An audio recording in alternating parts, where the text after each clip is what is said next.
호산나 다윗의 자손으로 오시는 이여라는 건데, 여기 다윗으로 주의 이름으로 오시는 이여라는 뜻은 이 뭐래요?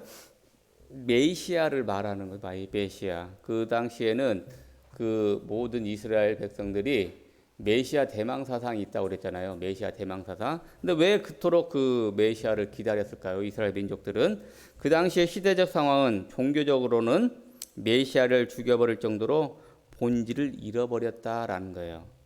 근데 정치적 상황으로는 외국 로마의 침략으로 완전히 고통을 당하고 있었고, 또 일반적 상황으로는 로마의 압제와 정신 문제, 귀신 문제, 안진뱅이, 문둥병 등이 너무나 많아가지고 그런 고통스러운 상황을 살고 있었다라는. 그러나 더 중요한 문제는 이런 문제들이 많이 있었음에도 불구하고 해결할 방법이 없었다라는 거예요. 그래서 메시아가 오면 이 모든 문제가 해결할 거라고 생각하고 그래서 그거를 기다리고 있었어요. 그래서 당시에 살아가기에 너무나 힘든 세상에 경제적 상황이었고, 그래서 그 사람들은 메시아가 온다는 소식을 접하게 되었다라는 거예요.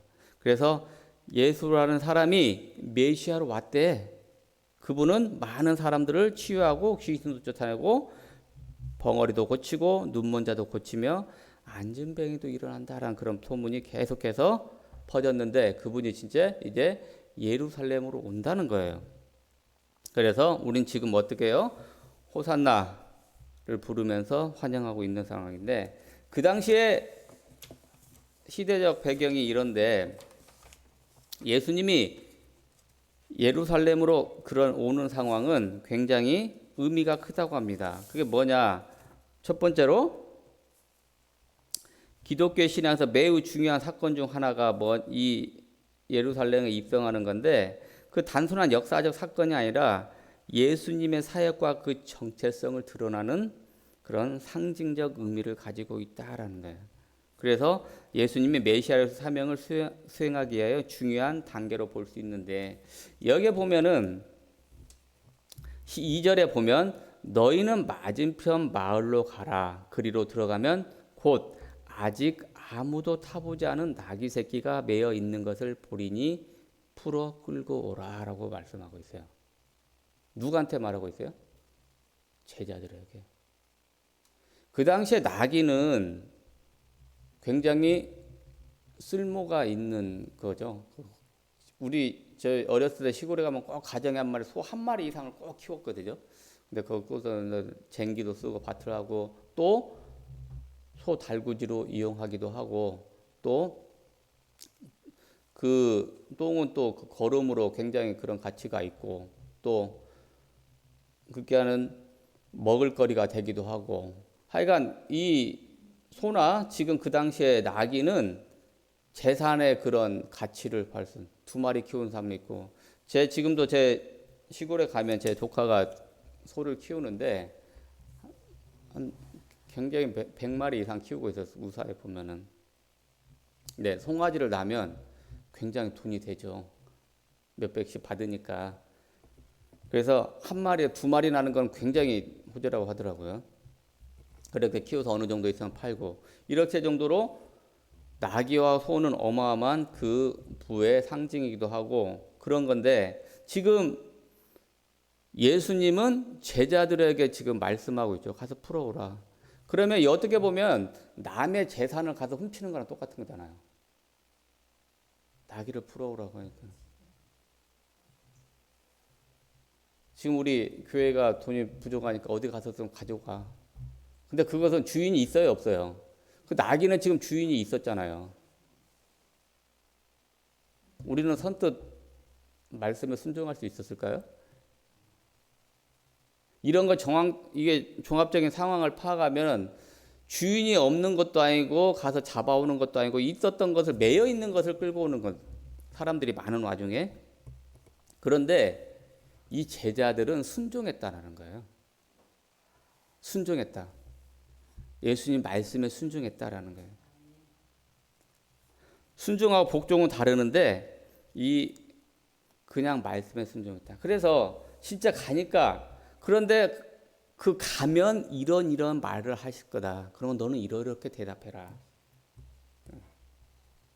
만일 누가 너희에게 왜 이렇게 하느냐 묻거든 주가 쓰시겠다 하라.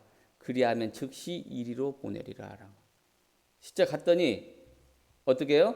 새끼가 문 앞 거리에 매여 있는지라. 그것을 풀었더니 실제로 누가 서 있는 사람 중 어떤 이들이 이르되 어떤 이들이 그러니까 많은 사람이죠. 나귀 새끼를 풀어 무엇하느냐 하매 제자들이 예수께로 이르신 대로 말하되 이에 허락했다라는 거예요. 그 말씀이 전부 이렇게 다 했다라는 거예요. 그런데 이 예수님은 왜 나귀 새끼를 타셨을까라는 거예요. 그러지 않습니까? 왜 나귀 새끼를 탔을까? 왜 겸손의 왕이 됐을까라고 해보니까 그 스가랴는 장차 올 시온의 왕을 겸손하여 나귀의 작은 것, 곧 나귀 새끼를 타고 올 것이라고 예언하였다. 스가랴 9장 9절에 나온 말씀인데요. 이 나귀가 어떤 의미를 했을까요? 그래서 왜 겸손하고 나귀하고 관련이 있을까요? 생각해 본 적이 있습니까? 소를 탈 수도 있고 말을 탈 수도 있는데 왜 나귀를 탔을까요? 나귀는 아까도 말씀드렸지만 고대에 사람이 타고 다니는 중요한 교통수단이었습니다. 근데 왕들은 대체로 노새를 타고 다녔다는 거예요. 노새를. 근데 예수님은 왕으로 오셨잖아요. 근데 노새를 타지 않고 나귀 새끼를 탔다는 거예요.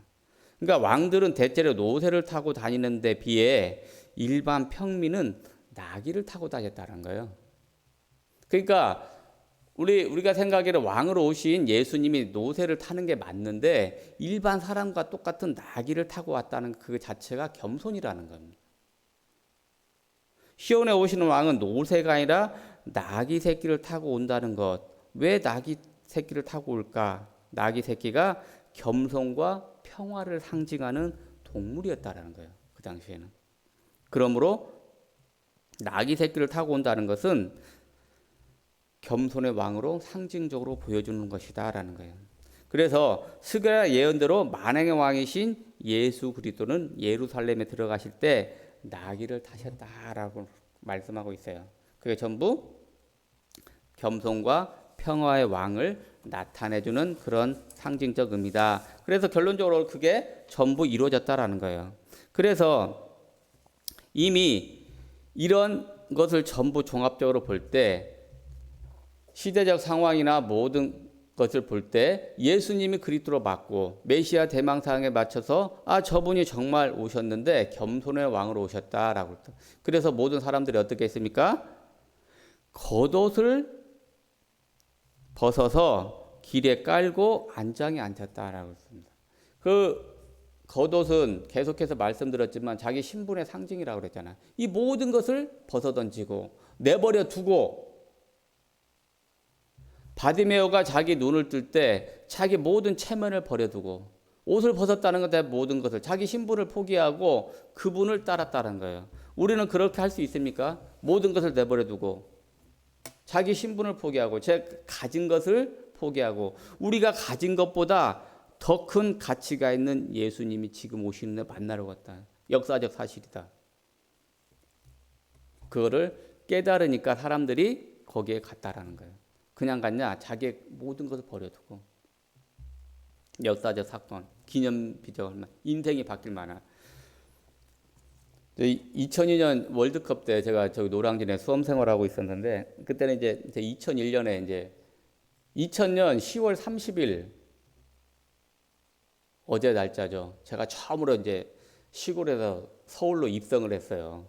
그 이제 저 고시원에 이제 그때 이제 같이 거기서 공부하는 이제 후배가 먼저 이제 노량진에 가서 같이 방을 잡고 있다가 저를 불러가지고 이제 제가 왔는데 10월 30일 날 집만 보내고 3일 동안 이제 촌놈이 서울 구경을 막 하고 다녔어요. 그래서 이제 그 다음에 이제 4월달에 이제 시험에 학교 가고 이제 제 본인의 이제 다른 꿈을 위해서 또 계속 공부를 하고 있었던 중에 2002년 월드컵을 이제 광화문하고 시청을 했었어요. 그래가지고 또 다른 놈 한번 이거는 우리 평생에 한번 올까 말까 하니까 한번 가보자 해서 거기를 갔습니다. 노량진에서 광화문도 가고 시청도 가고 몇 개 이제 서울에서 하는 그런 거를 갔어요. 게임을 가는데 근데 그때는 그 사람이 얼마나 많이 모였는가? 역에서 지상으로 올라가는데 3, 40분 이상이 걸렸어요. 계속 서서. 근데 엊그저께 10월 27일 갔을 때는 좀 그런 생각을 많이 했었는데 그보다는 훨씬 수월했는데, 예. 그 무정차는 당연한 거고. 그러니까 역에서 바로 전철역 내려가지고 올라가는 데만 3, 40분 걸렸다라는 거예요. 근데 이 앞전에 노회에 참석해 보니까 거기 갈릴리 교회인가? 그분 이제 오리를 하셨더라고요. 그 교회에서 네 분, 예, 노회에서요. 저번 주 갔었잖아요. 갔는데 그 중에 한 분 목사님이 이제 같이 이제 정하선 장로님이랑 저랑 이렇게 네 분이 앉아서 이제 그 먹는데 네 분당 하나에 오리탕 하나 먹는 거예요. 근데 거기에 참석하신 목사님 중에 한 분이 정광훈 목사님 집회 때 한번 가봤다는 거예요. 근데 사람이 얼마나 많이 왔는가 그때도 30분 이상 걸렸다고 말씀하시더라고요. 그러니까 그 사람이 그렇게 많이 모이면 그렇게 많이 생각지도 못하게 그렇게 됩니다.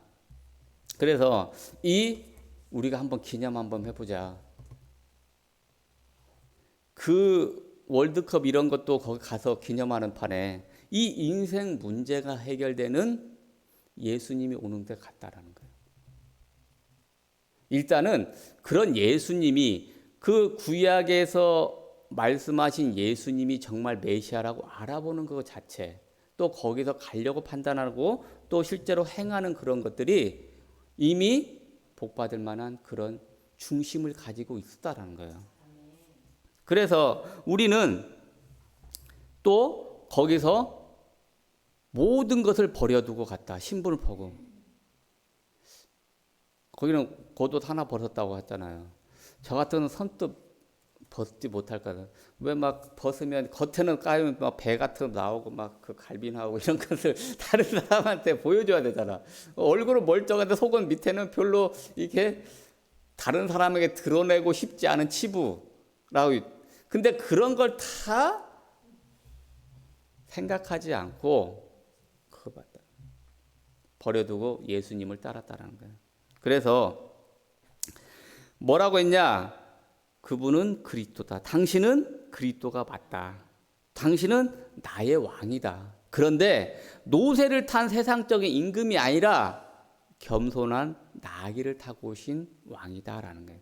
그래서 이거를 우리는 오늘 말씀을 통해서 호산나 주의 이름으로 오시는 이를 말씀해서 우리가 정말 나귀를 타고 와서 우리하고 함께하고 있다라는 거예요. 정말 노새를 타고 왕으로 왔다면 그 많은 사람들이 또 호위 병사도 있을 것이고 우리가 왕한테 앞으로 나아갈 수 있었을까요? 지금도 대통령 앞에 지나가면 경호원부터 해가지고 어마어마하게 할 거 아니에요.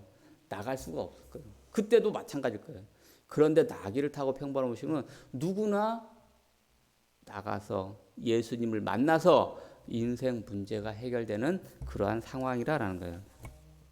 그래서 우리는 이 예수님이 우리와 똑같은 상황으로 오신 그 예수님이 우리와 지금도 항상 함께 있다는 거예요. 그래서 우리의 힘든 상황이 있을 때 메시아신 예수님 그리스도를 만나서 우리의 모든 인생 문제가 해결됐으면 좋겠습니다. 정말 우리가 왔을 때 목사님께서 거짓 목사님 그런 말씀도 하셨는데 진짜 알아보는 눈이 있어야 되잖아요. 알아보는. 많은 사람들이 다 따른다고 그분이 정말 그리스도가 아닐 수도 있잖아요. 여러 사람도 전부 요즘 그리스도가 많이 있는데 그게 정말 진짜 오리지널이다. 저분은 성경에서 말씀하시는 그 메시아 그리스도다. 알아볼 수 있는 우리가 영안이 먼저 가지고 있어요. 일단은 우리가 그래서 항상 깨어 있어 기도하면은 그게 열릴 거라고 믿습니다. 매일 새벽 기도에 새벽 예배 참석하는 여기 모든 분들은 그런 영안이 열릴 거로 믿습니다.